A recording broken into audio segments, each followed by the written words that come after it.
Welcome back. Time for the fastest 7 minutes on television. 3 whimsical stories, 7 whirlwind minutes, 1 willful host. First up, meet the most hated man on the internet right now, the greedy CEO with a patent to an AIDS drug. Greedy CEO jacks up price of pill 5,000%. The results seem horribly improper. Why was it necessary to raise the price of Daraprim so drastically? Well, it depends on how you define so drastically, because the drug was unprofitable at the former price. So any company selling it would be losing money. And at this price, it's a reasonable profit, not excessive at all. You see how greedy this move looks. Yeah, I could see how it looks greedy, but I think there's a lot of altruistic properties to it. There's no doubt I'm a capitalist. I'm trying to create a big drug company, a successful drug company, a profitable drug company. We're trying to flourish, but we're also, our first and primary stakeholder is patients. Now, I say be careful before you call this guy for this guy's head. It's the free market that provides the profit motive that entices drug companies to risk their own money to discover cures for diseases. Now, think about this for 1 second. God help us if we left that to the government. Dana, where are you on this touring CEO jacking up the price 5,000%? Well, I think that this issue is so complicated, it's hard for me to believe that we're actually trying to do it in the fastest 7 because you can't explain it in 10 seconds, though you did a pretty good job there. I do think that Hillary Clinton, who automatically came out, denounced him and said she's going to call for price gouging, she's going to deal with prescription drug companies as president, that you have to ask her, so is Obamacare working or not working? Because the distortions in the market are a huge problem. I think that I don't understand charging people for a drug that's already on the market. You want research and development for the future, so I think he has more answering to do, but it's complicated. This is an important point that drug already went off patent, and he picked it up. It was cheap. He raised the price. If it's so valuable, someone else will come in and compete.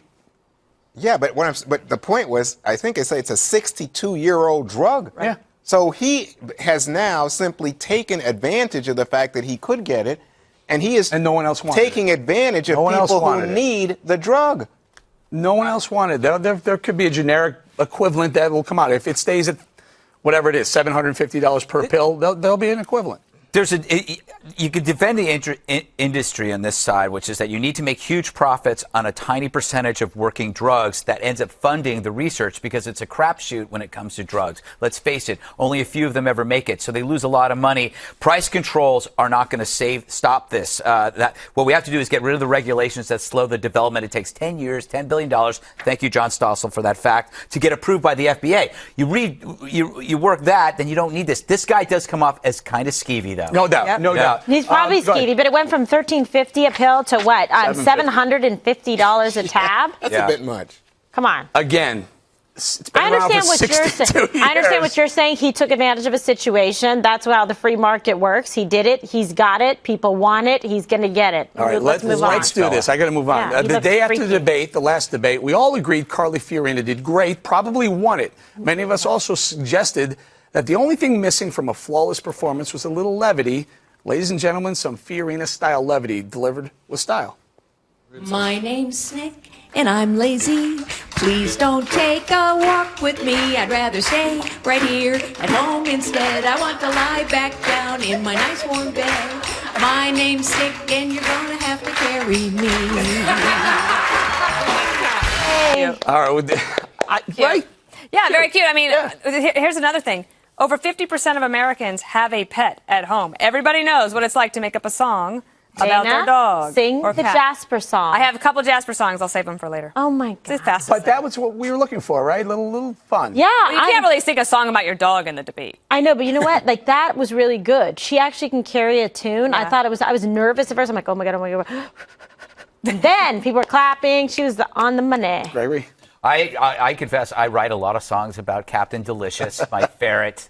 Hard to find things that rhymes with ferret other than carrot. And he loves his carrots. By the way, I found this to be reprehensible because she was clearly lip syncing, and that's just terrible to me. Do you write him on the merits? So before we go on, Hillary's watching that saying, Wow, so that's how you're spontaneous. That's how you're fun. That's how you have a little heart. yeah. Boy, if Hillary Clinton had done something that ridiculous, you guys would have been all over it. are terrible. Right. What she does is that ridiculous. No, because Oh, you got all the mockery. Juan is right. Oh, We have wait, to admit it. Wait, but yeah. you guys, but when she doesn't do anything but ridiculous. Oh. How about this? There's some good Starbucks news. Today, the coffee chain launched their mobile order and pay app nationwide. Use a smartphone to order a few minutes before, and when you arrive, your coffee will be waiting for you when you arrive. Now, KG, we've spent way too much time waiting in those Starbucks lines. Oh my gosh, yes. And I had a little snapshot of me this morning because when I got that pitch, I took the picture of me in line all the way back. I'm like, oh my God.